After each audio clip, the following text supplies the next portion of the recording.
Assalamualaikum warahmatullahi wabarakatuh dan selamat sejahtera. Berjumpa lagi kita dalam video kali ini yang membincangkan bab 5 gelombang. Dalam subtopik yang terakhir, 5.7 gelombang elektromagnet. Dahulu kita lihat apakah secara ringkas penemuan saintifik awal yang membawa kepada pengetahuan hari ini mengenai gelombang elektromagnet. Bermula daripada 1801, Thomas Young menunjukkan cahaya ialah gelombang menerusi melalui eksperimen interferon cahaya. Dalam eksperimen ini, Thomas Young menggunakan dui celah Young yang menunjukkan interferon cahaya yang kita telah bincangkan dalam subtopik sebelum ini, iaitu interferon cahaya.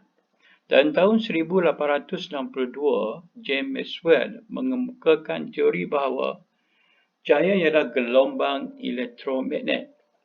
Dalam tahun 1887, Henry Hertz menjana satu jenis gelombang elektromagnet yang lain, iaitu gelombang radio.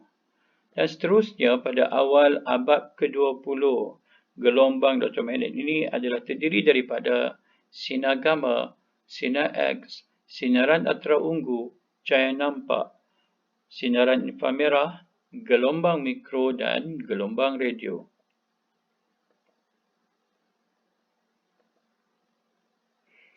Kebenaran hipotesis Maxwell tentang adanya gelombang elektromagnetik pada akhirnya dibuktikan oleh Henry Hertz.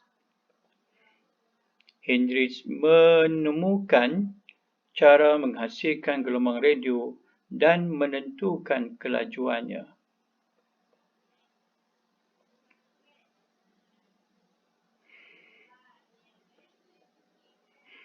Gelombang elektromagnet adalah terdiri daripada medan elektrik dan medan magnet yang berayun secara serenjang dengan satu sama lain, iaitu sudut di antara medan elektrik dan medan magnet adalah 90 darjah, seperti yang ditunjukkan dalam rajah di bawah. So, apakah ciri-ciri gelombang elektromagnet? Gelombang elektromagnet merupakan gelombang melintang. Boleh bergerak di dalam vakum dengan laju cahaya 3 kuasa 8 meter sesaat. Tidak memerlukan medium untuk perambatan. Menunjukkan sifat gelombang. Boleh merambat di dalam vakum. Boleh memindahkan tenaga. Dan gelombang elektromagnet ini, jika bergerak di dalam suatu medium, maka ia akan bergerak dengan laju yang lebih rendah.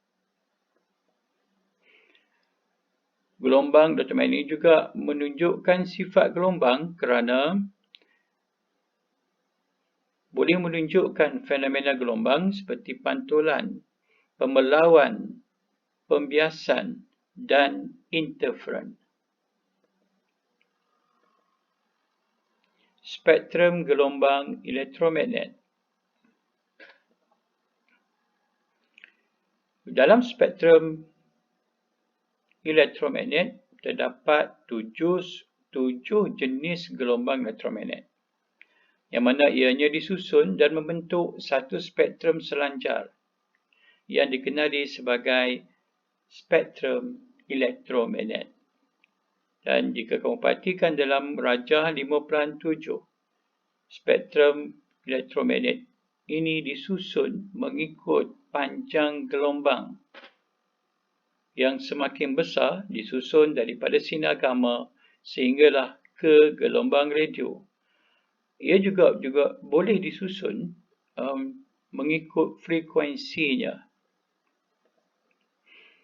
Spektrum gelombang elektromagnet merupakan satu siri gelombang elektromagnet yang lengkap yang disusun mengikut panjang gelombang yang semakin bertambah, iaitu disusun daripada terpendek kepada terpanjang. Gelombang radio mempunyai panjang gelombang yang paling tinggi, tetapi frekuensi gelombang yang rendah. Ia membawa tenaga yang sangat sedikit. Sinar X dan sinar gamma mempunyai panjang gelombang yang kecil, tetapi frekuensi gelombangnya tinggi. Ia membawa tenaga yang sangat tinggi. Bagi gelombang sinar X dan sinar gamma, dua jenis gelombang ini perlu diurus dengan betul supaya penggunaannya tidak membahayakan pengguna. Terlihat gelombang yang pertama, iaitu gelombang radio. Gelombang radio boleh dicanakan dengan menggunakan lita pengayun elektrik dan banyak digunakan dalam kehidupan seharian kita seperti komunikasi radio jarak jauh, penyiaran radio dan TV tempatan, komunikasi tanpa wayar, mesin gelombang milimeter iaitu mesin yang digunakan untuk mengimbas badan penumpang di lapangan terbang.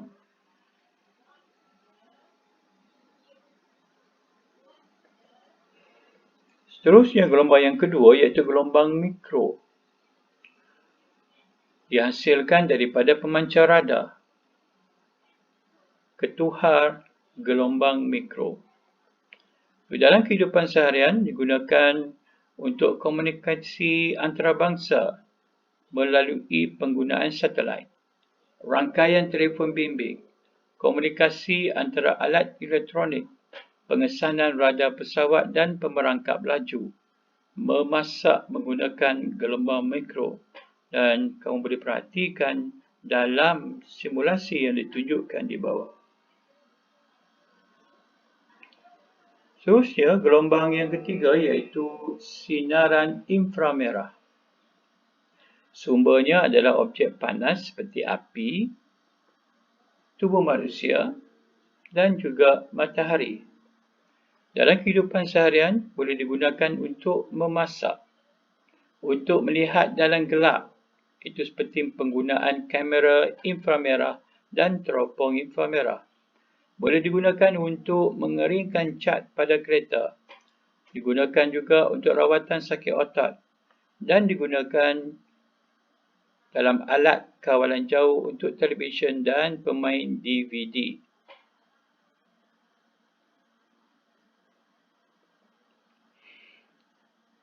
Gelombang elektromagnet yang seterusnya ialah cahaya nampak. Sumbernya adalah api, lampu dan matahari. Dalam kehidupan seharian, cahaya nampak ini membolehkan benda hidup untuk melihat. Dan dalam fotografi, digunakan juga oleh tumbuhan untuk menghasilkan makanan dalam proses fotosintesis. Cahaya laser digunakan dalam pemotongan logam, ukur tanah dan penghantaran maklumat melalui gentian optik.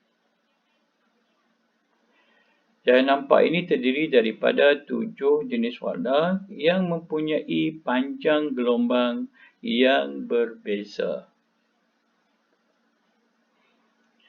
Gelombang yang elektromagnet yang seterusnya ialah sinaran ultraviolet.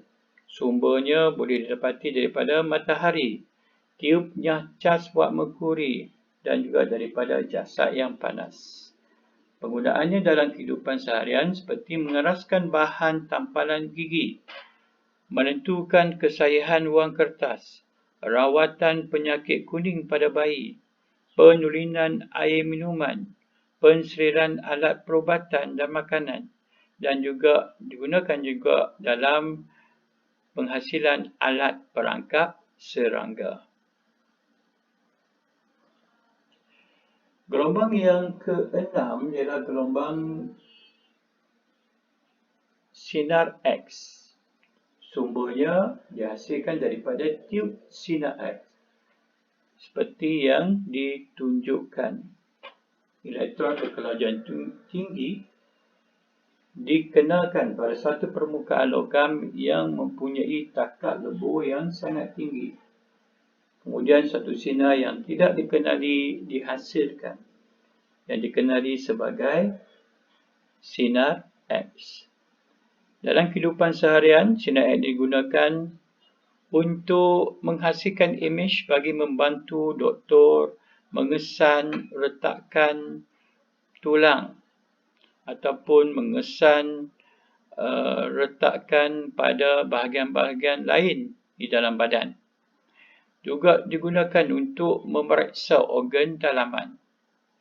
Digunakan juga dalam kejuruteraan sebagai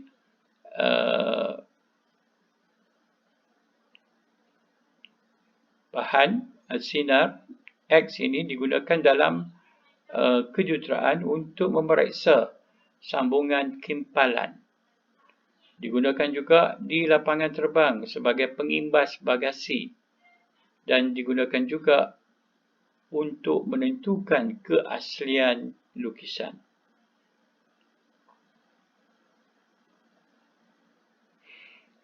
Gelombang elektromagnetik yang terakhir ialah sinar gamma. Sumbernya adalah daripada bahan radioaktif melalui perebutan radioaktif. Aplikasinya dalam kehidupan seharian boleh digunakan untuk membunuh sel kanser dalam radioterapi. Digunakan untuk pensterilan peralatan pembedahan dan perubatan secara pukal. Digunakan juga dalam industri pemprosesan makanan supaya makanan tahan lebih lama.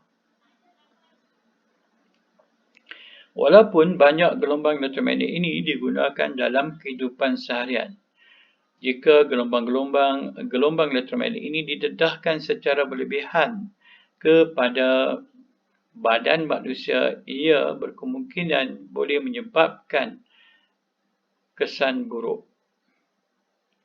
Untuk gelombang radio, sehingga hari ini tiada lagi bukti yang menunjukkan bahawa ianya memberikan kesan yang buruk terhadap manusia. Untuk gelombang mikro, boleh menyebabkan pemanasan dalam tisu badan apabila memasuki badan. Dan pendedahan yang lama kepada telefon bimbit boleh menyebabkan tumor otak dan komplikasi telinga kanak-kanak. Jadi gelombang mikro ini tidak boleh berada berdekatan dengan badan kita. Gelombang inframerah boleh melecurkan kulit. Untuk cahaya tampak, sehingga hari ini tiada lagi bukti yang menunjukkan cahaya ini berbahaya kepada manusia. Untuk ultraviolet boleh merosakkan sel pada permukaan kulit ataupun dia juga boleh menyebabkan kanser kulit dan keradangan mata. Sinar X dan juga sinar gamma boleh merosakkan sel-sel badan. Boleh menyebabkan kanser dan mutasi kromosom. Sinar X dan sinar gamma juga boleh menyebabkan pertumbuhan abnormal sel kanser. Untuk ibu mengandung yang terdedah kepada sinar X dan radiasi terlalu kerap, boleh menyebabkan abnormal pada bayi yang bakal dilahirkan. Ini bermakna bayi yang bakal dilahirkan berkemungkinan boleh mengalami kecacatan.